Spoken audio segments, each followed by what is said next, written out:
इस वर्ष भी सिंधी युवा संगठन पूज्य झूलेलाल जयंती के उपलक्ष्य में वाहन रैली निकालता है, जिसमें हम मास्क और ISS मार्क वाले हेलमेट निःशुल्क बांटते हैं सिंधी समाज के युवाओं को और मातृशक्तियों को।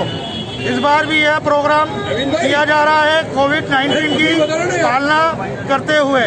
जय श्री झूलेलाल।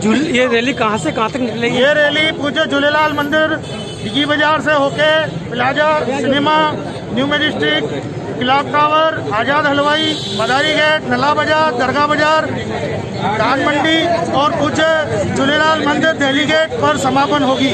आपका नाम? कुमार लालवानी, सिंधी युवा संगठन अजमेर।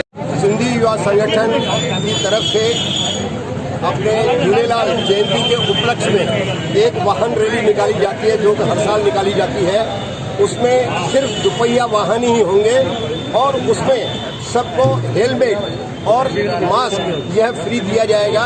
इस प्रकार की रैली हमारे हमेशा निकलती है और यह रैली इसलिए हेलमेट जैसे पहन करके सब जने चले और अपनी जीवन का सुरक्षा करें। और आज जो कोविड का हो रहा है उसके कारण अपने को सबको मास्क लगाना है, उसके लिए मास्क यह दे करके और एक समझ लीजिए कि गवर्नमेंट की तरफ से जो अध्यादेश जारी किया हुआ उनका सहयोग किया जा रहा है। हम उसके सहयोग के कारण यह रैली निकाली जा रही है। नाम बताइए। तुलसी सोनी, संरक्षक सिंधु युवा संगठन।